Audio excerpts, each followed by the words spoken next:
Hi, എല്ലാവർക്കും xylem B സിയുടെ YouTube current affair സെക്ഷനിലോട്ട് സ്വാഗതം. അപ്പൊ നമുക്ക് ഈ കഴിഞ്ഞ 10th പ്രിലിംസിന് നമ്മളോട് ചോദിച്ച ഒന്ന് രണ്ട് കറണ്ട് അഫയർ ക്വസ്റ്റ്യനുമായി ബന്ധപ്പെട്ട് അതുമായി റിലേറ്റ് ചെയ്ത് ഒന്ന് രണ്ട് ചോദ്യങ്ങൾ നമുക്ക് എന്ത് ചെയ്യുന്നു പഠിച്ചിട്ട് പോകാം. ഓക്കെ, അപ്പൊ നമുക്ക് മെല്ലെ ക്ലാസ്സിലോട്ട് പ്രവേശിക്കാം. ഒരു ചോദ്യമായിരുന്നു താഴെ തന്നിരിക്കുന്നവയിൽ തെറ്റായ ജോഡി കണ്ടെത്തുക എന്നുള്ളത്. അല്ലെ, താഴെ തന്നിരിക്കുന്നവയിൽ തെറ്റായ ജോഡി കണ്ടെത്തുക. എഴുത്തച്ഛൻ പുരസ്കാരം NS മാധവൻ എന്ന് തന്നായിരുന്നു. വയലാർ പുരസ്കാരം അശോകൻ ചെരുവിൽ എന്ന് തന്നിരിക്കുന്നു. കേരള ജ്യോതി പുരസ്കാരം MK സാനു എന്ന് തന്നു. ഓടക്കുഴൽ അവാർഡ് ചോദിക്കുകയാണെങ്കിൽ ഡി വിനയചന്ദ്രൻ എന്ന് തന്നിട്ടുണ്ട്. തെറ്റായ ജോഡി സ്വാഭാവികമായിട്ട് നമ്മളിതെല്ലാം ക്ലാസ്സിൽ വളരെ ഡീപ്പായിട്ട് കാര്യങ്ങളെല്ലാം നമ്മൾ കൃതിയും പുരസ്കാരങ്ങളും ലഭിച്ച വ്യക്തികളും അവയുമായി ബന്ധപ്പെട്ട കൃതികൾ ഉൾപ്പെടെ നമ്മൾ പഠിച്ചു പോയതും കൂടിയാണ്. അല്ലെ, നമുക്കറിയാം ഇതിൽ ഓടക്കുഴൽ പുരസ്കാരം D വിനയചന്ദ്രൻ എന്നുള്ളത് തെറ്റായിരിക്കുന്നു എന്നുള്ളത് നമുക്ക് സിമ്പിളായിട്ട് കിട്ടേണ്ടതും കൂടിയാണ്. അല്ലെ, ഡി ആണ്. അപ്പൊ ഇവിടെ ഓപ്ഷനിൽ ഏത് വരുന്നു? ഡി എന്ന് പറയുന്നതാണ്. ഓടക്കുഴൽ പുരസ്കാരം വിനയചന്ദ്രന് എന്നുള്ളതാണ്. അല്ലെ, നമുക്കിത് ജസ്റ്റ് കാര്യങ്ങൾ ഈ അവാർഡ് പുരസ്കാരങ്ങൾ നമുക്ക് ജസ്റ്റ് ഒന്ന് റിവൈസ് ചെയ്തിട്ട് പോകാം. കാര്യം ഇനി ഇതുമായി ബന്ധപ്പെട്ട് റിലേറ്റ് ചെയ്ത് നമ്മളോട് ചോദിക്കാം എന്നുള്ളതാണ്. അല്ലെ, നമുക്കറിയാം 2024 പ്രഖ്യാപിച്ചിരിക്കുന്ന 32ാമത് എഴുത്തച്ഛൻ പുരസ്കാരം ആർക്ക് ലഭിച്ചു എന്ന് ചോദിക്കുകയാണെങ്കിൽ നമുക്കറിയാം NS മാധവനാണ് എഴുത്തച്ഛൻ പുരസ്കാരം ലഭിച്ച വ്യക്തി. NS മാധവനാണ്. അല്ലെ, നമ്മളോട് ഇനി താഴെ തന്നിരിക്കുന്നവയിൽ NS മാധവന്റെ കൃതികളിൽ ഉൾപ്പെടാത്ത കൃതി ഏത് എന്ന് വേണമെങ്കിൽ എന്ത് ചെയ്യാം, PSC നമ്മളോട് ചോദിക്കാവുന്നതാണ്. നമുക്ക് ജസ്റ്റ് NS മാധവന്റെ ഒന്ന് രണ്ട് കൃതികൾ ഒന്ന് നോക്കിയിട്ട് പോയാലോ. അതിലൊന്നാണ് ഹിഗിറ്റ എന്ന് പറയുന്ന കൃതി. അല്ലെ, NS മാധവന് ഓടക്കുഴൽ പുരസ്കാരവും അദ്ദേഹത്തിന് കേരള സാഹിത്യ അക്കാദമി പുരസ്കാരം ചെറുകഥാ വിഭാഗത്തിൽ ലഭിച്ചൊരു കൃതിയും കൂടിയാണ് ഹിഗിറ്റ എന്ന് പറഞ്ഞൊരു കൃതി. കൊളംബിയൻ ഫുട്ബോൾ താരമായിരിക്കുന്ന ഗോൾ കീപ്പറായിരിക്കുന്ന റെനെ ഹിഗിറ്റയെ ആസ്പദമാക്കി അദ്ദേഹം രചിച്ചിരിക്കുന്ന ഒരു കൃതിയും കൂടിയാണ് ഹിഗിറ്റ എന്ന് പറയുന്നൊരു കൃതി. ആ NS മാധവന്റെ മറ്റൊരു പ്രസിദ്ധമായിരിക്കുന്ന കൃതിയാണ് ചൂളൈമേടിലെ ശവങ്ങൾ എന്ന് പറയുന്നത്. ചൂളൈമേടിലെ ശവങ്ങൾ. അദ്ദേഹത്തിന്റെ മറ്റൊരു കൃതിയാണ് തിരുത്ത് എന്ന് പറയുന്നത്. തിരുത്ത് എന്ന് പറയുന്ന ഒരു കൃതിക്ക് ഒരു പ്രത്യേകതയുണ്ട്. ബാബറി മസ്ജിദുമായി ബന്ധപ്പെട്ട് അദ്ദേഹം എഴുതിയിരിക്കുന്ന ഒരു കൃതിയും കൂടിയാണ് തിരുത്ത് എന്ന് പറയുന്നത്. അല്ലെ, 1990 കാലഘട്ടങ്ങളിൽ ബാബറി മസ്ജിദ് പൊളിക്കപ്പെടുകയാണ്. അതുമായി റിലേറ്റ് ചെയ്ത് അദ്ദേഹം എഴുതിയിരിക്കുന്ന കൃതിയാണ് തിരുത്ത് എന്ന് പറയുന്നത്. അദ്ദേഹത്തിന്റെ മറ്റൊരു കൃതിയാണ് പര്യായ കഥകൾ എന്ന് പറയുന്നത്. അപ്പൊ ഹിഗിറ്റയായി, ചൂളൈമേടിലെ ശവങ്ങളായി, തിരുത്തായി, പര്യായ കഥകളായി, മറ്റൊന്നാണ് പഞ്ചകന്യകകൾ. അല്ലെ, പഞ്ചകന്യകളുടെ കഥ പറയുന്നതാണ്. ദ്രൗപദി, കുന്തി, താര, മണ്ഡോദരി, അങ്ങനെ 5 വനിതകളുടെ കൃതി പറയുന്ന ഒരു കൃതിയും കൂടിയാണ് പഞ്ചകന്യകൾ എന്ന് പറയുന്ന കൃതി. അഹല്യ, ദ്രൗപദി, കുന്തി, താര, മണ്ഡോദരി എന്ന് പറയുന്ന 5 വനിതകളാണ്. ആ കൃതിയിൽ ഉൾപ്പെടുന്ന ഒരു സാഹിത്യത്തിന് നൊബേൽ സമ്മാനം ലഭിച്ച ഒരു വ്യക്തിയുണ്ട്. ആ കൃതിയിൽ ഉൾപ്പെടുന്ന ഒരു വ്യക്തിയാണ് ഏണസ്റ്റ് ഹെമിംഗ്വേ എന്ന് പറഞ്ഞൊരു വ്യക്തി. ഓർത്തിരിക്കുക.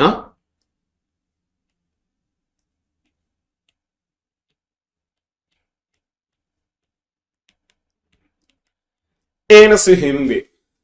ഈ 5 സ്ത്രീകൾ, ഈ 5 വനിതകള് നമ്മുടെ ഈ പൊതു കാലഘട്ടത്തിലാണ് ജീവിച്ചിരുന്നു എങ്കിൽ എന്തായിരിക്കുക നടക്കുക എന്നതിനെ പറ്റി അദ്ദേഹം പരാമർശിക്കുന്ന ഒരു കൃതിയും കൂടിയാണ് പഞ്ചകന്യകൾ എന്ന് പറയുന്ന കൃതി.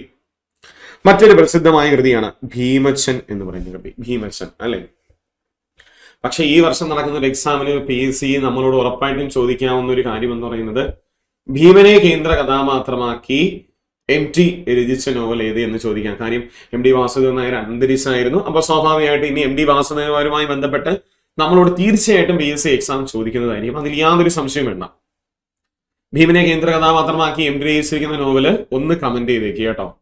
കർണനെ കേന്ദ്ര കഥാപാത്രമാക്കി PK ബാലകൃഷ്ണൻ രചിച്ച നോവലായിരുന്നു ഇനി ഞാൻ ഉറങ്ങട്ടെ. അതും PSC ചോദിച്ചതാണ്. ഭീമനെ കേന്ദ്ര കഥാപാത്രമാക്കി MT രചിച്ച നോവൽ ഒന്ന് കമന്റ് ചെയ്തേക്കുക. MDക്ക് വയലാർ പുരസ്കാരം ലഭിച്ച ഒരു കൃതിയും കൂടിയാണ്. NS മാധവന്റെ പ്രസിദ്ധമായ ഒരു കൃതി ഭീമച്ചൻ എന്നുള്ളതാണ്. ഭീമച്ചൻ. മറ്റൊന്ന് ലണ്ടൻ ബത്തേരിയിലെ ലുത്തിനികൾ എന്ന് പറയുന്ന കൃതിയാണ്. NS മാധവന് 2004 അദ്ദേഹത്തിന് കേരള സാഹിത്യ അക്കാദമി പുരസ്കാരത്തിന് അർഹമായിരിക്കുന്ന ഒരു നോവൽ കൂടിയാണ് ലണ്ടൻ ബത്തേരിയിലെ ലുത്തിനികൾ എന്ന് പറയുന്ന നോവൽ. NS മാധവന്റേതാണ്. മറ്റൊരു കൃതിയാണ് പുറം മറുപുറം എന്ന് പറയുന്ന കൃതി. അപ്പൊ PSC എഴുത്തച്ഛൻ പുരസ്കാരം ചോദിച്ചു. എഴുത്തച്ഛൻ പുരസ്കാരം ആർക്ക് ലഭിച്ചു എന്ന് ചോദിക്കുകയാണെങ്കിൽ NS മാധവനാണ് രചിച്ചിരിക്കുന്നത്. അല്ലെ, NS മാധവൻ. ഇന്ദിരാഗാന്ധിയുടെ വധത്തെ തുടർന്ന് NS മാധവൻ രചിച്ച ഒരു കൃതി ഉണ്ടായിരുന്നു. അത് വൻമരങ്ങൾ വീഴുമ്പോൾ എന്നുള്ളതാണ്. ഓർത്തു വെച്ചോളൂ കേട്ടോ.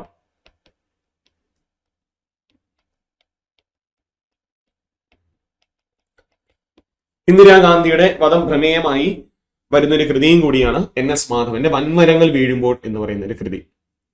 ഇനി അറിയേണ്ടത് ഒരുപക്ഷെ 2023 PSC നമ്മളോട് ചോദിക്കാം അല്ലെ, SK വസന്തൻ, 2022 A സേതുമാധവനും 2021 P വത്സലയുമാണ്. ഓർത്ത് വെച്ചോളുക, P വത്സലയുടെ അവസാനത്തൊരു കൃതിയുണ്ട്. സോ അതിന്റെ പേര് ചിത്രലേഖ എന്നുള്ളതാണ്. ചിത്രലേഖ പഠിച്ചു വെച്ചോളുക. അപ്പൊ എഴുത്തച്ഛൻ പുരസ്കാരവുമായി ബന്ധപ്പെട്ട് ചോദിക്കുകയാണെങ്കിൽ നമ്മൾ എന്ത് ചെയ്യണം? എഴുതണം. അദ്ദേഹത്തിന്റെ കൃതി അല്ലാത്ത കൃതി ചോദിച്ചാലും എന്ത് ചെയ്യണം? എഴുതണം. ഓക്കെ. അതോടൊപ്പം പറഞ്ഞിരിക്കുകയാണ് അവര് വയലാർ പുരസ്കാരം ലഭിച്ച വ്യക്തി ആരെന്നാണ് അല്ലെ. വയലാർ പുരസ്കാരം 48ാമത് വയലാർ പുരസ്കാരമാണ് 2024 പ്രഖ്യാപിച്ചിരുന്നു. 48ാമത് വയലാർ പുരസ്കാരം ആർക്ക് ലഭിച്ചു എന്ന് ചോദിക്കുകയാണെങ്കിൽ 48ാമത് വയലാർ പുരസ്കാരം അശോകൻ ചരുവിലാണ് ലഭിച്ചിരിക്കുന്നു അല്ലെ. അശോകൻ ചരുവിലിന്റെ ഏത് കൃതിക്കാണ് ലഭിച്ചു എന്ന് ചോദിക്കുകയാണെങ്കിൽ കാട്ടൂർ കടവ് എന്ന് പറയുന്ന കൃതിക്കാണ്. എഴുത്തച്ഛൻ പുരസ്കാരം സമഗ്ര സംഭാവനയെങ്കിൽ വയലാർ പുരസ്കാരം കൃതികൾക്കാണ് നൽകിയിരിക്കുന്നത്. കാട്ടൂർ കടവ്. കാട്ടൂർ കടവ് എന്ന് പറയുന്നത് അശോകൻ ചരുവിലിന്റെ, ഓർക്കുക, നോവൽ ആണ്.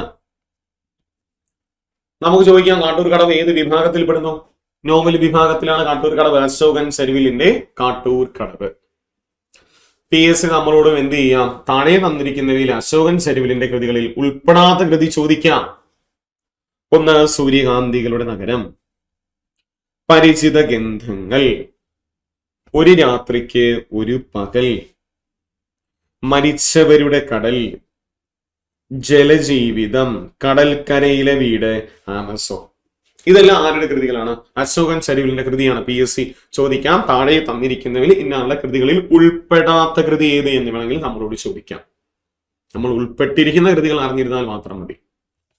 അപ്പൊ മിക്കവാറും ഇപ്രാവശ്യം അങ്ങനെ ഒരു ചാൻസ് വരികയാണെങ്കിൽ NS മാധവന്റെ കൃതിയും അശോകൻ ചരുവിലിന്റെ കൃതിയുമായിട്ട് മിക്സ് ചെയ്ത് ഇതിലേതെങ്കിലും ഒരു കൃതി NS മാധവന്റെ കൃതിയായിരിക്കും, അല്ലെങ്കിൽ NS മാധവന്റെ കൃതികളിൽ ഉൾപ്പെടാത്ത കൃതിയിൽ അശോകൻ ചരുവിലിന്റെ കൃതിയും തരും നമ്മളോട്. ഓർത്ത് വെച്ചോളുക, ഇനി നമ്മളോട് ചോദിക്കാൻ പോകുന്നത് അശോകൻ ചരുവിലിന്റെ കാട്ടൂർ കടവ് തന്നെയായിരിക്കും, യാതൊരു സംശയം വേണ്ട. വയലാർ പുരസ്കാരം കിട്ടിയിരിക്കുന്നത് 48ാമത് വയലാർ പുരസ്കാരം 2024 ആർക്ക് ലഭിച്ചു എന്ന് ചോദിക്കണമെങ്കിൽ അശോകൻ ചരുവിലാണ്. ഏതാണ് കൃതി എന്ന് ചോദിക്കണമെങ്കിൽ ഏതാണ് കൃതി? കാട്ടൂർ കടവ് എന്ന് പറയുന്ന കൃതിക്കാണ്. അപ്പൊ 47ാമത് നമുക്കൊന്ന് നോക്കാം. 47ാമത് പുരസ്കാരം ശ്രീകുമാരൻ തമ്പിയാണ് അല്ലേ. അദ്ദേഹത്തിന്റെ ആത്മകഥയായിരിക്കുന്ന ജീവിതം ഒരു പെൻഡുലം എന്ന് പറയുന്നതാണ്. ജീവിതം ഒരു പെൻഡുലം PSC ചോദിച്ചതാണ്. ജീവിതം ഒരു പെൻഡുലം ആരുടെ കൃതിയാണ്? ശ്രീകുമാരൻ തമ്പിയുടെ കൃതിയാണ്. 2022 S ഹരീഷിനും 2021 ബെന്യാമിനും ലഭിച്ചു എന്നുള്ളതാണ് അല്ലെ.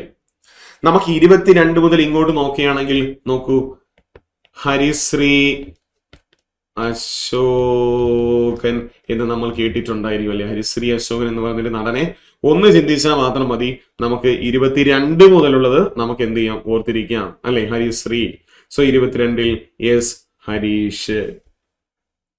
മീസ എന്ന് പറയുന്ന നോവലാണ്. 23 ശ്രീകുമാരൻ തമ്പി, 24 അശോകൻ ചരുവിൽ അല്ലെ. ഒന്ന് ഓർത്തിരുന്നാൽ മതി. 2021 ബെന്യാമിന് ലഭിക്കുന്നത് മാന്തളിരിലെ 20 കമ്മ്യൂണിസ്റ്റ് വർഷങ്ങൾ എന്ന് പറയുന്ന കൃതിക്കാണ്. ആർക്ക് ലഭിച്ചിരിക്കുന്നു? ബെന്യാമിന് ലഭിച്ചത് എന്നുള്ളതാണ്. അപ്പൊ വയലാർ പുരസ്കാരമായി, ഒപ്പം നമ്മൾ പഠിച്ചു എഴുത്തച്ഛൻ പുരസ്കാരം പഠിച്ചു. നമുക്ക് 1-2 കൃതി നമുക്കൊന്ന് നോക്കാം. ഓടക്കുഴൽ പുരസ്കാരം അല്ലെ. സ്വാഭാവികമായിട്ടും ചോദിക്കാം 2023 53ാമത് ഓടക്കുഴൽ പുരസ്കാരം ലഭിച്ച വ്യക്തി ആര് എന്ന് ചോദിക്കുകയാണെങ്കിൽ അത് PN ഗോപികൃഷ്ണനാണ് അല്ലെ. PN ഗോപികൃഷ്ണൻ ഏത് കൃതിക്കാണ് ലഭിച്ചു എന്ന് ചോദിക്കുകയാണെങ്കിൽ കവിത മാംസഭൂജിയാണ് എന്ന് പറയുന്ന കൃതിക്കാണ് അദ്ദേഹത്തിന് ലഭിച്ചിരിക്കുന്നത്. അപ്പൊ കവിത മാംസഭൂജിയാണ് ആരുടെ കൃതിയാണ്? അത് PN ഗോപികൃഷ്ണന്റെ കൃതിയാണ്. എന്താണ് പ്രത്യേകത? 2023 ഓടക്കുഴൽ പുരസ്കാരമാണ് PN ഗോപികൃഷ്ണന് കൊടുത്തിരിക്കുന്നത്. 2023 ഓടക്കുഴൽ പുരസ്കാരം ലഭിച്ച വ്യക്തി PN ഗോപികൃഷ്ണനാണ്. ഏതാണ് കൃതി എന്ന് ചോദിക്കുകയാണെങ്കിൽ കവിത മാംസഭോജിയാണ് എന്ന് പറയുന്ന കൃതിയാണ്. 22 അംബികാസുധൻ മങ്ങാടിന് അല്ലെ. 2022 ആർക്ക് ലഭിച്ചു എന്ന് ചോദിക്കുകയാണെങ്കിൽ അംബികാസുധൻ മങ്ങാടാണ്. ഏതാണ് കൃതി എന്ന് ചോദിക്കുകയാണെങ്കിൽ പ്രാണവായു എന്ന് പറയുന്ന കൃതിക്കാണ്. പ്രാണവായു എന്ന് പറയുന്ന കൃതിക്കാണ്. അംബികാസുധൻ മങ്ങാടിന്റെ പ്രാണവായു എന്ന് പറയുന്ന കൃതിക്കാണ് അദ്ദേഹത്തിന് ഓടക്കുഴൽ പുരസ്കാരം നൽകിയിരിക്കുന്നു. ഇനിയും നമ്മളോട് ചോദിക്കാം പുരസ്കാരങ്ങളിൽ നമ്മളോട് ചോദിക്കാം കടമനിട്ട രാമകൃഷ്ണ പുരസ്കാരം അല്ലേ. 2024 കടമ്മനിട്ട രാമകൃഷ്ണ പുരസ്കാരം നൽകിയിരിക്കുന്നത് റഫീഖ് അഹമ്മദിനും 23 പ്രഭാവർമ്മയ്ക്കുമാണ്. നമ്മളിപ്പോ 2025 തുടങ്ങിയതേ ഉള്ളൂ. അപ്പൊ 23 നമ്മളോട് ചോദിക്കാതിരിക്കൂല എന്നൊന്നും നമുക്ക് പറയാൻ പറ്റത്തില്ല. 23 പ്രഭാവർമ്മയ്ക്കും 24 റഫീഖ് അഹമ്മദിനുമാണ് കടമ്മനിട്ട രാമകൃഷ്ണ പുരസ്കാരം. അതിൽ പ്രഭാവർമ്മ നമ്മളോട് ചോദിക്കാൻ നല്ലൊരു ചോദ്യമുണ്ട്. എന്തായിരിക്കും? സരസ്വതി സമ്മാൻ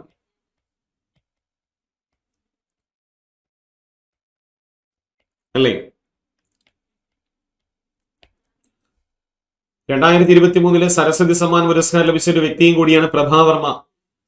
മലയാളിയാണ് സരസ്വതി സമ്മാൻ പുരസ്കാരം ലഭിച്ചത് അല്ലേ?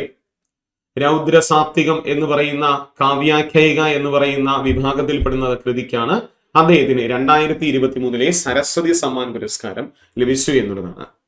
അപ്പൊ അതും കൂടി ഓർത്തു വെച്ചോളുക. ഇവിടെ പ്രഭാവർമ്മയ്ക്കാണ് സരസ്വതി സമ്മാൻ പുരസ്കാരം 2023 കടമ്മനിട്ട രാമകൃഷ്ണ പുരസ്കാരം ലഭിച്ചത് ആർക്ക് തന്നെയാണ്? അതും പ്രഭാവർമ്മയ്ക്കാണ്. 24 റഫീഖ് അഹമ്മദിന് ലഭിച്ചു എന്നുള്ളതാണ്. ഇനി നീ നോക്കിക്കേ, ഹരിവരാസന പുരസ്കാരം അല്ലെ? ഹരിവരാസന പുരസ്കാരം 23 ശ്രീകുമാരൻ തമ്പിക്കും 24 PK വീരമണിദാസന് നൽകി അല്ലെ?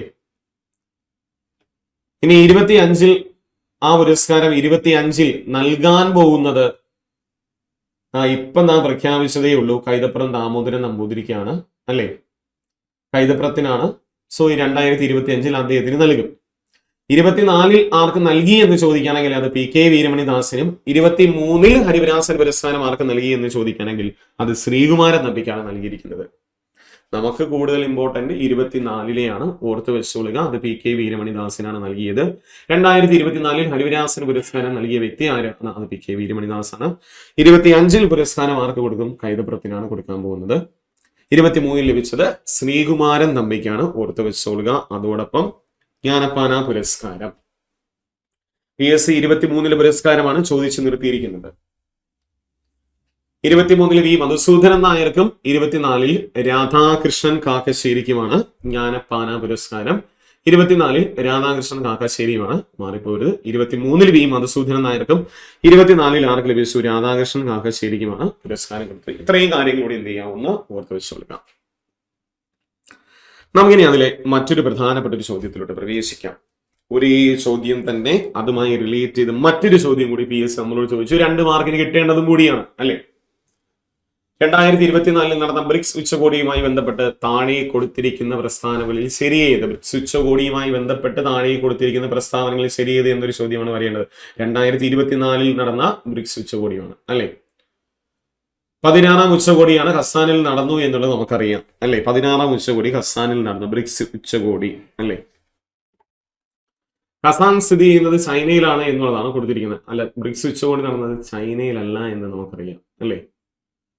ബ്രിക്സിന്റെ ആസ്ഥാനം ന്യൂഡൽഹിയിലാണെങ്കിൽ PSC ഒരു 10-14 തവണയെങ്കിലും ചോദിക്കാണ്ടിരിക്കത്തില്ല. കാര്യം ബ്രിക്സിന്റെ ആസ്ഥാനം ന്യൂഡൽഹിയിലല്ല എന്നുള്ളതാണ്. 2009 ബ്രിക്സ് രൂപീകരിച്ചു എന്ന് നമുക്കറിയാം അല്ലെ? 2009 ബ്രിക്സ് രൂപീകരിച്ചു എന്നറിയാം. നമുക്ക് ഈ ഓപ്ഷനിൽ നിന്ന് സ്കിപ്പ് ചെയ്ത് പോകാൻ പറ്റുമെങ്കിൽ ഈ ഒരു ക്വസ്റ്റ്യൻ നമുക്ക് സിമ്പിൾ ആയിട്ട് കിട്ടും എന്നുള്ളതാണ്. ഒന്ന് ശരിയാണ് എന്ന് നമുക്കറിയാം, 16ാം ഉച്ചകോടി നടന്നു എന്ന് നമുക്കറിയാം. അപ്പൊ ഒന്ന് വരുന്നത് എയും വരുന്നുണ്ട്, ഡിയും വരുന്നുണ്ട് അല്ലെ? ഖസാൻ സ്ഥിതി ചെയ്യുന്നത് ചൈനയിലാണ് എന്ന് കൊടുത്തിരിക്കുന്നത് നമുക്ക് തെറ്റാണെന്ന് അറിഞ്ഞു കഴിഞ്ഞാൽ പിന്നെ വേറെ നമുക്ക് തിരിഞ്ഞും പിരിഞ്ഞും നോക്കണ്ട. 2009 ബ്രിക്സ് രൂപം കൊണ്ടിരിക്കുന്നു. താഴെ തന്നിരിക്കുന്ന ഓപ്ഷനിൽ പിന്നെ നമുക്ക് അത് മാത്രം എടുത്തങ്ങ് പോയാൽ മതി. ഓപ്ഷൻ ഡി അങ്ങ് പോയാൽ മതി അല്ലെ? ഇതേ ചോദ്യം PSC തൊട്ടപ്പുറത്തോട്ട് മാറ്റി ചോദിച്ചു. 2024 ബ്രിക്സ് സമ്മേളനം നടന്നത് എവിടെ അല്ലെ? ബ്രിക്സ് സമ്മേളനം നടന്നത് എവിടെ? റഷ്യ, ഇന്ത്യ, ഇറാൻ, സിംഗപ്പൂർ എന്നാണ് കൊടുത്തിരിക്കുന്നത്. ഖസാനിലാണ് എന്ന് നമുക്കറിയാം അല്ലെ? 2024 ബ്രിക്സിന് വേദി ചോദിക്കുകയാണെങ്കിൽ എവിടെയാണ്? റഷ്യ ആയിരുന്നു വേദി എന്ന് നമുക്കറിയാം അല്ലെ? ബ്രിക്സിന് വേദി റഷ്യ. നമുക്ക് 1-2 ഇമ്പോർട്ടന്റ് ഉച്ചകോടിയും വേദിയും നമുക്കൊന്ന് നോക്കാം. അതിലൊന്ന് ബ്രിക്സ് തന്നെയാണ്. 16ാമത് ബ്രിക്സ് ഉച്ചകോടിയാണ് എവിടെ നടന്നു? റഷ്യയിലെ ഖസാനിൽ നടന്നത്. 16ാമത് 2024 16ാമത് ബ്രിക്സ് ഉച്ചകോടി എവിടെ നടന്നു എന്ന് ചോദിക്കുകയാണെങ്കിൽ അത് റഷ്യയിലെ കസാനിലാണ് നടന്നിരുന്നു എന്നുള്ളതാണ് അല്ലെ. 17ാമത് ബ്രിക്സ് ഉച്ചകോടി അത് 2025 ഈ വർഷം നടക്കും. അത് ബ്രസീലിലാണ്. ഓർത്ത് വെച്ചോളുക. 17ാമത് ബ്രിക്സ് ഉച്ചകോടി ഈ വർഷം നമ്മൾ എവിടെ നടത്തും? ബ്രസീലിൽ നടത്തും. വർഷങ്ങൾ പോയതൊക്കെ നമുക്ക് ഇതാന്ന് പറയുമ്പോൾ വർഷങ്ങൾ പോയായിരുന്നു എന്നുള്ളതാണ് അല്ലെ. റഷ്യയിലെ കസാനിൽ 2024 നടന്നു. 2025 17ാമത് എവിടെ നടത്തും? നമ്മൾ ബ്രസീലിൽ നടത്തും എന്നുള്ളതാണ് അല്ലെ. ബ്രിക്സില് അംഗത്തുള്ള രാജ്യങ്ങളാണ് നമ്മൾ ഓർത്ത് വെച്ചോളുക. Brazil, Russia, India, China, South Africa. ഏറ്റവും അവസാനം അംഗമായിരിക്കുന്നതും സൗത്ത് ആഫ്രിക്കയാണ്. ഒന്ന് ഓർത്ത് വെച്ചോളുക. ഓക്കെ, ഇനി G20 അല്ലെ. G20 19ാമത് G20 ആണ്. 2024 നടന്നത് 19ാമത് G20 ആയിരുന്നു അല്ലെ. 18ാമത് G20 എവിടെ നടന്നു എന്ന് നമുക്ക് നന്നായിട്ട് അറിയാം. നമ്മൾ ഇന്ത്യയിലായിരുന്നു, ന്യൂഡൽഹിയിലായിരുന്നു അല്ലെ. 19ാമത് G20 എവിടെ നടക്കുന്നു എന്ന് ചോദിക്കുകയാണെങ്കിൽ അത് 2024 എവിടെ നടന്നു? ബ്രസീലാണ്. ബ്രസീലിലെ റിയോ ഡി ജനീറോയിൽ അത് നടന്നു. 20ാമത് ഇവിടെ നടക്കും ഈ വർഷം. അത് സൗത്ത് ആഫ്രിക്കയിലാണ്. 2025 സൗത്ത് ആഫ്രിക്കയിലെ ജോഹന്നസ്ബർഗിലാണ് G20 നടക്കുക എന്നുള്ളതാണ്. G20 20ാമത് G20 എവിടെ നടക്കുമെന്ന് ചോദിക്കുകയാണെങ്കിൽ അത് സൗത്ത് ആഫ്രിക്കയിലും. 19ാമത് G20 എവിടെ നടന്നു എന്ന് ചോദിക്കുകയാണെങ്കിൽ അത് ബ്രസീലുമാണ്. ഒരുപക്ഷെ നമുക്കറിയാം G20 എന്നുള്ളത് നമുക്ക് 21 എന്ന് നമ്മൾ കേൾക്കും ഒരുപക്ഷെ അല്ലെ. ഏറ്റവും അവസാനം 18ാമത് G20 നടക്കുമ്പോൾ ഏറ്റവും അവസാനം ആ ഗ്രൂപ്പിൽ അംഗമായിരിക്കുന്നത് ആഫ്രിക്കൻ യൂണിയൻ കൂടിയാണ്. അതും കൂടി ഓർത്ത് വെച്ചോളുക. ആഫ്രിക്കൻ യൂണിയൻ അംഗമായി എന്നുള്ളതാണ് അല്ലെ. ആഫ്രിക്കൻ യൂണിയൻ ചോദിക്കാം. അപ്പൊ G20 ആയി, ബ്രിക്സ് ആയി. ഇനി അറിഞ്ഞിരിക്കേണ്ട പ്രധാനപ്പെട്ടത് G7 ഉച്ചകോടിയാണ്. G7 എത്രാമതാ? 50ാമത് G7 ഉച്ചകോടി നടന്നു. ഇറ്റലിയിലായിരുന്നു അല്ലേ. 50ാമത് G7 ഉച്ചകോടിക്ക് വേദിയായത് എവിടെയെന്ന് ചോദിക്കുകയാണെങ്കിൽ 2024 ഇറ്റലിയിലായിരുന്നു 50ാമത് G7 ഉച്ചകോടി. അത് പ്രത്യേകം എടുത്തു പഠിക്കുക. 50ാമത് G7 ഉച്ചകോടിയാണ്. ഇറ്റലിയിലെ അബുലിയിലൊക്കെ നടന്നു. ഇന്ത്യൻ പ്രധാനമന്ത്രി പോയൊക്കെ ചെയ്തായിരുന്നു. ആദ്യമായിട്ട് ഫ്രാൻസിസ് മാർപ്പാപ്പ ഒരു രാഷ്ട്രീയ സമ്മേളനത്തിൽ അല്ലെ, ഒരു യോഗത്തിൽ പങ്കെടുക്കുന്നത് 2024 G7 ഉച്ചകോടിയാണ്. ഇറ്റലിയിൽ നടന്ന G7 ഉച്ചകോടിയിലാണ്. ഇനി 51ാമത് ഈ വർഷം എവിടെ നടക്കുന്നത്? അത് കാനഡയിൽ നടക്കും.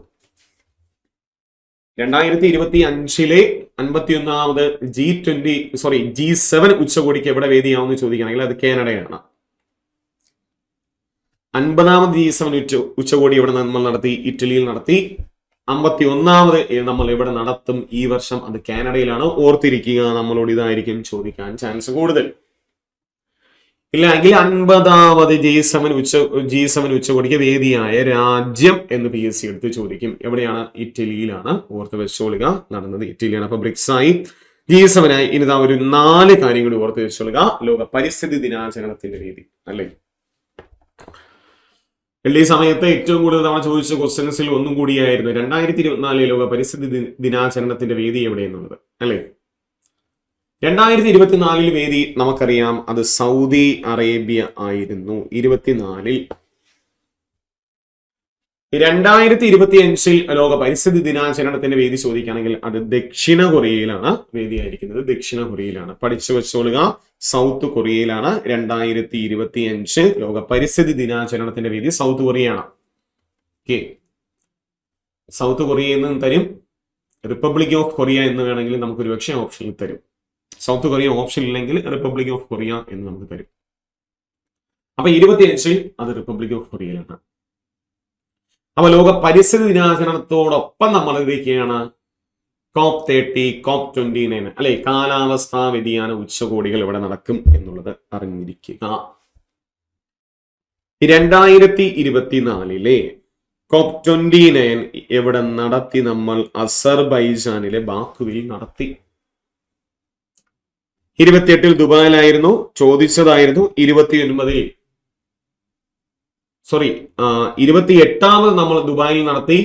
COP29 2024 നമ്മൾ ഇവിടെ നടത്തി. അത് അസർബൈജാനിൽ നമ്മൾ നടത്തി എന്നുള്ളതാണ്. അസർബൈജാനിലെ ബാക്കുവിൽ നമ്മൾ നടത്തി. 2025 ഈ വർഷം 2025 എന്ന് പറയുമ്പോൾ ഈ വർഷമാണ്. 2025 നമ്മൾ COP30 2025 നമ്മൾ എവിടെ നടത്തും? COP30 നമ്മൾ എവിടെ നടത്തും? അത് ബ്രസീലിലാണ്. കാലാവസ്ഥാ വ്യതിയാന ഉച്ചകോടികളാണ് 2025 ഈ വർഷം നമ്മളത് ബ്രസീലിൽ നടത്തും. കഴിഞ്ഞ പ്രാവശ്യം അസർബൈജാനിൽ നമ്മൾ നടത്തി. 23 എവിടെയായിരുന്നു? അത് ദുബായിലായിരുന്നു. രണ്ടും ഒരു കാരണവശാലും മാറരുത്. ലോക പരിസ്ഥിതി ദിനാചരണത്തിന്റെ 2025 വേദി ചോദിക്കണമെങ്കിൽ ദക്ഷിണ കൊറിയയിലാണ്. COP30 2025 എവിടെയാണ്? അത് ബ്രസീലിലാണ്. രണ്ടും മാറിപ്പോകരുത് എന്നുള്ളതാണ്. ഒരു ക്വസ്റ്റ്യൻ കൂടി നമുക്ക് എന്ത് ചെയ്യാം, ജസ്റ്റ് ഒന്ന് പെട്ടെന്ന് നോക്കാം. 2024 കേരള പ്രഭ പുരസ്കാരത്തിന് അർഹരായവർ ആരൊക്കെ എന്നായിരുന്നു ചോദ്യം അല്ലേ. നമ്മൾ അത് ഡീറ്റെയിൽ ആയിട്ട് നമ്മൾ പഠിച്ചു പോയതും കൂടിയാണ്. കേരള പ്രഭ പുരസ്കാരം ആർക്കൊക്കെ ലഭിച്ചു, അവർ ഏത് മേഖലയുമായി ബന്ധപ്പെട്ടതാണ്. കേരള ജ്യോതി പുരസ്കാരം ആർക്ക് ലഭിച്ചു എന്നുള്ളതാണ് അല്ലേ. ഇതിൽ നമുക്ക് ഭുവനേശ്വരി എന്ന് പറഞ്ഞൊരു വ്യക്തി, കേരള പ്രഭാ പുരസ്കാരത്തിൽ ഭുവനേശ്വരി എന്ന് പറഞ്ഞൊരു വ്യക്തി ഉണ്ട് എന്ന് മാത്രം അറിഞ്ഞാൽ മാത്രം മതി നമുക്ക് ഇതിനകത്ത്. നല്ലൊരു ഓപ്ഷൻ കാണുമ്പോൾ തന്നെ ടെൻഷൻ അടിച്ചു തുടങ്ങും. കേരള പ്രഭാ പുരസ്കാരം കേരള ജ്യോതിയാണ് MK സാനുവിന് എന്ന് നമുക്കറിയാം അല്ലേ. അപ്പൊ നമുക്ക് ഇതിനകത്ത് ഇന്ന് MK സാനുവിനെ ഇങ്ങനെ സ്കിപ്പ് ചെയ്ത് പോകാം. പിന്നെ നമ്മൾ ഓർത്തിരിക്കേണ്ടത് ഷൈജ ബേബിയാണോ ഭുവനേശ്വരിയാണോ എന്നുള്ളതാണ് അല്ലെ. ഷൈജ ബേബിയെ നമുക്കറിയാം കേരള ശ്രീ പുരസ്കാരമാണ് ഷൈജ ബേബിക്ക് ലഭിച്ചത് അല്ലെ. ചൂരൽമലയുമായി ബന്ധപ്പെട്ട് അവിടെ നടത്തിയ പ്രവർത്തനങ്ങളായിരുന്നു. ആശാ വർക്കറായിരുന്നു. കേരള ശ്രീ പുരസ്കാരമാണ് ഷൈജ. അപ്പൊ പിന്നെ നമുക്ക് ഓപ്ഷനിൽ നിന്ന് S സോമനാഥിനും ഭുവനേശ്വരിക്കും നമുക്ക് മനസ്സിലാക്കും അല്ലെ. ഒന്ന് പെട്ടെന്ന് നോക്കാം. കേരള ജ്യോതി പുരസ്കാരം നമുക്കറിയാം 2024 കേരള പുരസ്കാരങ്ങളിലെ ഏറ്റവും മികച്ച പുരസ്കാരം കൂടിയാണ് കേരള ജ്യോതി പുരസ്കാരം. അത് MK സാനുവിനാണ് കൊടുത്തിരിക്കുന്നു എന്നുള്ളതാണ്. MK സാനുവിനാണ് അല്ലെ. ബാക്കി നമ്മളെല്ലാം പഠിച്ചതും കൂടിയാണ്. അദ്ദേഹത്തിന്റെ കൃതികളും കാര്യങ്ങളും. അദ്ദേഹത്തിന് എഴുത്തച്ഛൻ പുരസ്കാരം 2013 അദ്ദേഹത്തിന് എഴുത്തച്ഛൻ പുരസ്കാരം ലഭിച്ചു എന്നുള്ളതാണ്. 2013 എഴുത്തച്ഛൻ പുരസ്കാരം ലഭിച്ച ഒരു വ്യക്തിയും കൂടിയാണ്. കേരള പ്രഭാ പുരസ്കാരം എത്ര വ്യക്തികൾക്കാണ്? 2 വ്യക്തികൾക്കാണ് അല്ലെ. ഒന്ന് നമ്മുടെ ISRO ചെയർമാൻ ആയിരിക്കുന്ന S സോമനാഥിനും മറ്റൊന്ന് ഭുവനേശ്വരിയും അല്ലെ. ഭുവനേശ്വരിയെ നമ്മൾ പറഞ്ഞതും കൂടിയാണ്. കൃഷിയാണ് മേഖല. മാരുതി ഗാർഡൻസിൽ 24 ഏക്കർ ഭൂമിയിൽ വാണിജ്യ അടിസ്ഥാനത്തിൽ വിപുലമായ കൃഷി. പ്രത്യേകത തരിശുഭൂമിയിലാണ് എന്ന് നമ്മൾ ക്ലാസ്സിൽ പഠിച്ചതും കൂടിയാണ്. തരിശുഭൂമിയിലുമായ അതുമായി ബന്ധപ്പെട്ട കാര്യങ്ങളെല്ലാം നമ്മൾ പഠിച്ചതാണ്. അപ്പൊ ഭുവനേശ്വരിക്കും S സോമനാഥിനും പ്രഭാ പുരസ്കാരം കൊടുത്തു. അപ്പൊ 2 പേർ. ജ്യോതി ഒരാൾക്ക്, പ്രഭ 2 പേർക്കായി. പിന്നെയുള്ളത് നമുക്കറിയാന്നുള്ളത് കേരള ശ്രീ പുരസ്കാരമാണ് അല്ലെ. ഒരുപക്ഷെ ഞാൻ ഇപ്പോഴും പറയുന്നു, നമ്മളിത് പഠിച്ചതാണ്. ഒരുപക്ഷെ വ്യക്തി തന്നതിന് ശേഷം മേഖലയായിരിക്കും ഇനി നമ്മളോട് ചോദിക്കുക. വ്യക്തി മേഖല ശരിയായി എടുക്കാൻ. കലാമണ്ഡലം വിമല മേനോൻ മോഹിനിയാട്ടമാണ് പഠിച്ചതല്ലേ. കലാമണ്ഡലം വിമല മേനോൻ മോഹിനിയാട്ടമാണ്. ഡോക്ടർ TK ജയകുമാർ ആരോഗ്യം കാർഡിയോളജിസ്റ്റ് ആണ്. കേരള ശ്രീ പുരസ്കാരമാണ് അല്ലെ. കലാമണ്ഡലം വിമല മേനോൻ കലാമേഖലയിലാണ്, മോഹിനിയാട്ടമാണ്. TK ജയകുമാർ ആരോഗ്യമാണ്. പിന്നെയുള്ളത് നാരായണ ഭട്ടതിരിയാണ് അല്ലെ. ആദ്യമായിട്ട് ചിലപ്പോൾ നമ്മളിൽ പലരും പഠിച്ചതായിരിക്കും കലിഗ്രഫി എന്ന് പറയുന്ന മേഖല. ചിത്രവർണ്ണചാരിതയുടെ അക്ഷരങ്ങൾ എഴുതുന്നതാണ് കലിഗ്രഫി എന്ന് പറയുന്ന മേഖല. ഓർത്ത് വെച്ചോളുക, നാരായണ ഭട്ടതിരി. മലയാളികളുടെ സ്വന്തം അഹങ്കാരമായിരിക്കുന്ന സഞ്ജു സാംസൺ ക്രിക്കറ്ററാണ്, കായികം. അപ്പോഴും ഇപ്പോഴും പറയുന്നു PSC നമ്മളോട് ചോദിക്കാം, ഒരു കലണ്ടർ വർഷത്തിൽ അന്താരാഷ്ട്ര T20 3 സെഞ്ചുറികൾ നേടുന്ന ആദ്യ ഇന്ത്യൻ താരം, ആദ്യ മലയാളി താരം അത് സഞ്ജു സാംസൺ ആണ്. സഞ്ജു സാംസൺ ഏത് രാജ്യത്തിനെതിരെയാണ് സെഞ്ചുറി നേടുന്നു? T20 സെഞ്ചുറി, ആദ്യ സെഞ്ചുറി നേടുന്നത് അത് ബംഗ്ലാദേശ് ആണ്. അത് മാറിപ്പോരുത്, ഒരു കാരണവശാലും മാറിപ്പോരുത്. അതും ചോദിക്കാം. അപ്പൊ നാരായണ ഭട്ടതിരി, സഞ്ജു സാംസൺ. പിന്നെയുള്ള 2 വ്യക്തികള് ഷൈജ ബേബി അല്ലെ. ഷൈജ ബേബി വയനാട്ടിൽ ഉരുൾപൊട്ടൽ ഉണ്ടായിരിക്കുന്ന ചൂരൽമലയിൽ രക്ഷാപ്രവർത്തനങ്ങൾ നടത്തിയൊരു വ്യക്തിയും കൂടിയാണ് ഷൈജ ബേബി. ആശാ പ്രവർത്തകയാണ്, സാമൂഹ്യ സേവനമാണ്. നോക്കൂ, അങ്ങനെ ഒരു സിറ്റുവേഷനിൽ 100-ൽ പരം ആൾക്കാരെ, മണ്ണിൽ പുതഞ്ഞ 100-ൽ പരം ആൾക്കാരെ തിരിച്ചറിഞ്ഞു എന്നുള്ളതാണ്. അങ്ങനെ ഒരു സിറ്റുവേഷൻ നമ്മൾക്ക് ഒരുപക്ഷെ പോയി അവിടെ നിൽക്കുമോ എന്ന് പോലും നമുക്ക് അറിഞ്ഞുകൂടാ. ആശാ വർക്കർ ഇത് ഐഡന്റിറ്റി ചെയ്തു എന്നുള്ളതാണ് അല്ലെ. ഉരുൾപൊട്ടൽ നടക്കുമ്പം പകുതി ശരീരം കാര്യങ്ങളൊന്നും നമുക്ക് അറിയാൻ പറ്റത്തുമില്ല. നമ്മളൊക്കെ ടി വിയിൽ കണ്ടതാണ്. 2024 ജൂലൈ മാസം 30 കേരളം കണ്ട ഏറ്റവും വലിയ ഉരുൾപൊട്ടൽ ദുരന്തമുണ്ടായത് അല്ലേ? ഉരുൾപൊട്ടലിന്റെ പ്രഭവ കേന്ദ്രം നമ്മൾ പഠിച്ചതും കൂടിയാണ് പുഞ്ചിരിമറ്റം വെള്ളാർമലയും. പ്രഭവ കേന്ദ്രം പുഞ്ചിരിമറ്റം വെള്ളാർമലയാണ്. ബാധിച്ച മേഖലകളാണ് മുണ്ടക്കൈ, ചൂരൽമല, അട്ടമല, കുഞ്ഞോം പ്രദേശങ്ങൾ. പിന്നെ ഉള്ളത് വി കെ മാത്യൂസ് ആണ്, വ്യവസായം വാണിജ്യത്തിൽ വി കെ മാത്യൂസ്. അപ്പൊ ഷൈജ ബേബി, വി കെ മാത്യൂസ്, നാരായണ ഭട്ടതിരി, സഞ്ജു സാംസൺ, കലാമണ്ഡലം വിമല മേനോൻ, പിന്നെ നമ്മുടെ ആരോഗ്യ പ്രവർത്തകനായിരിക്കുന്ന ഡോക്ടർ ടി കെ ജയകുമാർ, അങ്ങനെ ഡോക്ടർ ടി കെ ജയകുമാർ ഉൾപ്പെടെ 6 പേർക്കാണ് കേരള ശ്രീ പുരസ്കാരം. 6 പേർക്ക്, പ്രഭ 2 പേർക്ക്, ജ്യോതി ഒരാൾക്ക്, മൊത്തം 9 പേർക്കാണ് കേരള പുരസ്കാരങ്ങൾ കൊടുത്തത് അല്ലെ? 9 പേർക്കാണ്. അതും കൂടി എന്ത് ചെയ്യാം, ഒന്ന് ഓർത്ത് വശമുള്ളുക. അപ്പോ ഇന്നത്തേക്ക് ഞാനപ്പോ ഒന്ന് മെല്ലെ മൈൻഡപ്പ് ചെയ്യാണ്. നമുക്ക് അടുത്ത ക്ലാസ്സിൽ നമുക്ക് വീണ്ടും കാണാം. എല്ലാം ആ ഒളിമ്പിക്സും കാര്യങ്ങളൊക്കെ നമ്മൾ പഠിച്ചു പോയതാണ്. ഒളിമ്പിക്സ് കാര്യങ്ങള്, ബാക്കി നിയമനങ്ങള് കാര്യങ്ങളെല്ലാം നമ്മൾ പഠിച്ചതാണ്. ഒന്നുകൂടി ഒന്ന് റിവൈസ് ചെയ്ത് പോവുക. നമുക്ക് അറിയാവുന്ന കാര്യങ്ങൾ തന്നെയാണ് അവരെന്ത് ചെയ്യുന്നത്, സ്റ്റേറ്റ്മെന്റിൽ ചോദിക്കുന്നത് പോലും. നമുക്ക് 1-2 കാര്യങ്ങൾ അറിഞ്ഞിരുന്നാൽ നമുക്ക് അത് ഓപ്ഷനിൽ നിന്ന് എടുത്തു കഴിഞ്ഞാൽ നമുക്ക് എഴുതി പോകാവുന്നതാണ്. അപ്പോൾ എല്ലാവർക്കും happy new year, all the best.